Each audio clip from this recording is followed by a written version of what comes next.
Laptop చంద్రుడు మళ్ళీ ఉదయిస్తాడా? Vision 2020కి మళ్ళీ కళ్ళొచ్చేస్తాయా?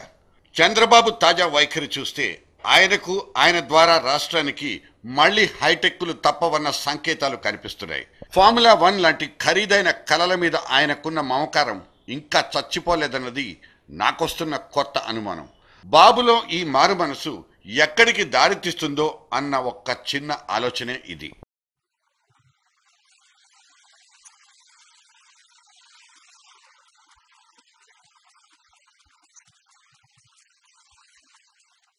గ్రేటర్ నోయిడాలో ఈ గ్రేటర్ సౌండ్ మన చెవులు తుప్పు వదిలించబోతోంది.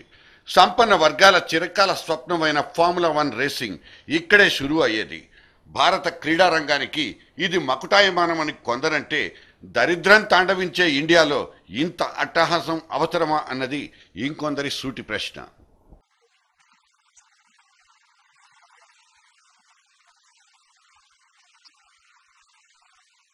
నోయిడాను మారుమోగిస్తున్న ఈ రై రై శబ్దాలు నిజానికి మన హైదరాబాద్కే సొంతమయ్యేవి.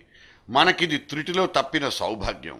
కానీ ఫార్ములా 1 మనల్ని వదిలి వెళ్ళిపోవడం మన అదృష్టమా లేక దురదృష్టమా? ఈ విషయం స్పష్టంగా తెలియకపోయినా ఫార్ములా 1కు హైదరాబాద్కు ఉన్న కంబైన్డ్ ఫ్లాష్ బ్యాక్ మాత్రం ఒక political interesting episode.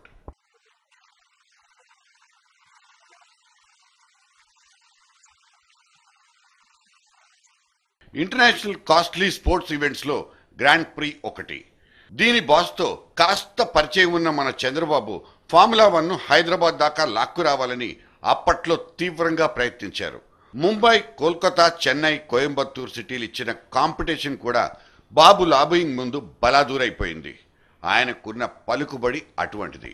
Shamshabad airport దగ్గర 1500 ఎకరాల భూమిని కూడా ఫార్ములా 1 కోసం ఆఫర్ చేశారు చంద్రబాబు.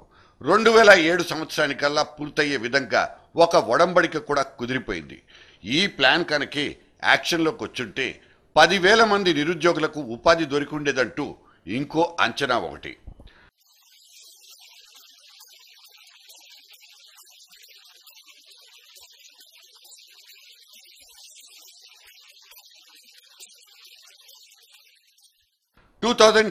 అసెంబ్లీ ఎన్నికల నేపథ్యం ఈ మొత్తం కథను అడ్డం తిప్పి పారేసింది.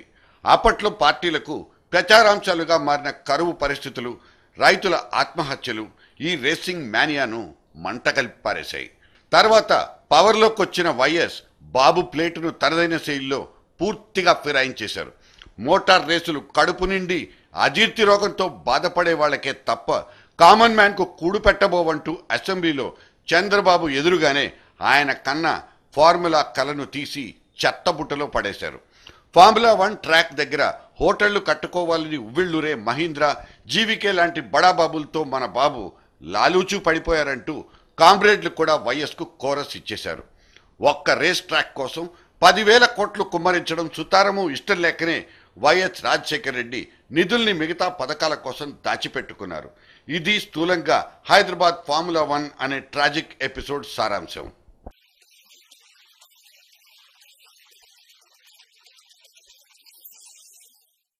గ్రాండ్ ప్రీ వేదికల జాబితాలో చేరడం అంటే అదొక సువర్ణావకాశమని ఇప్పుడు నాలిక ఖర్చుకునే అధికారులు ఉండకపోరు. ఇంటర్నేషనల్ సెలబ్రిటీల తాకిడితో హోటల్, టూరిజం ఇండస్ట్రీ జెట్ స్పీడ్తో అభివృద్ధి చెందేదన్నది వీళ్లకున్న అంచనా. హైదరాబాద్ గ్లోబల్ ఐకాన్గా మారే ఈ ఛాన్స్ వైఎస్ వల్లే మిస్ అయిపోయిందంటూ చంద్రబాబు దీపావళి పండగ రోజున దుమ్మెత్తిపోశారు. మన ఖర్చు కంటే కూడా ఎక్కువ లాభాలు వస్తాయనే ఉద్దేశంతో ఫార్ములా 1 ప్లాన్ చేశాం. దురదృష్టం రాజశేఖర రెడ్డి దాన్ని కూడా ఏదన్నా కుక్కను చంపాలంటే ముందు అది పిచ్చి కుక్క అనాలి, అప్పుడు తలా ఒక రాయేస్తారు. ఫార్ములా 1 మీద అతను చేసిన ప్రచారం ఆ రోజు ఏంటంటే ఇది రైతులకు ఉపయోగపడుతుందా, కారు రేసులు అవసరమా, ఇట్లా మాట్లాడి మొత్తం అది రానియకుండా చేశారు. అది వచ్చుంటే మళ్ళా హైదరాబాదు ప్రపంచ పటంలో ఉండేది. ఇక్కడే చంద్రబాబుని, రాజశేఖర రెడ్డిని పక్క పక్కన నిలబెట్టి తేడాలు కొలవాల్సి వస్తుంది. ఫార్ములా 1 పోతే పోయింది, 10,000 కోట్లు మిగిలిపోయాయని ఊపిరి పీల్చుకున్న వైఎస్ మిగతా పథకాల్ని లైన్లో పెట్టుకుని సక్సెస్ కొట్టారని ఎవరైనా అంటే దానికి మనం ఏం జవాబు చెప్పుకోవాలి? వైఎస్ ప్రభుత్వానికి మళ్లీ మళ్లీ ప్రాణం పోసిన ఆరోగ్యశ్రీ లాంటి స్కీములకు, చంద్రబాబు ఫార్ములా 1 కలలకు పొంతనెక్కడ అంటూ సాపత్యాలు వెతికితే పరిస్థితి ఏంటి?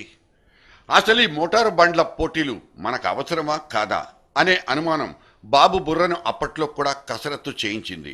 యనమల రామకృష్ణుడు పెద్ద మనిషిగా బాబు ఏర్పాటు చేసిన ప్రత్యేక కమిటీ ఫార్ములా 1 ప్రాజెక్ట్ శుద్ధ దండగంటూ డిక్లరేషన్ ఇచ్చినట్లు గుర్తు.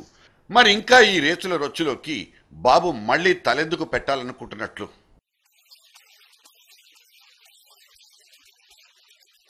ఇప్పుడు 108 వ్యాన్లకే డీజిల్ పట్టించలేక చేతులెత్తేసిన మన ఖజానా ఈ మెగా రేసింగుల్ని ఎన్నాళ్ళని మోయగలదో తెలీదు.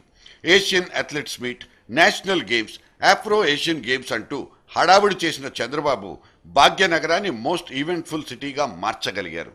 కానీ అప్పుడు కట్టుకున్న గచ్చిబౌలి గట్రా స్టేడియంలన్నీ ఇప్పుడు గుదిబండలుగా మారిపోవడం మనకు కనిపిస్తూనే ఉంది.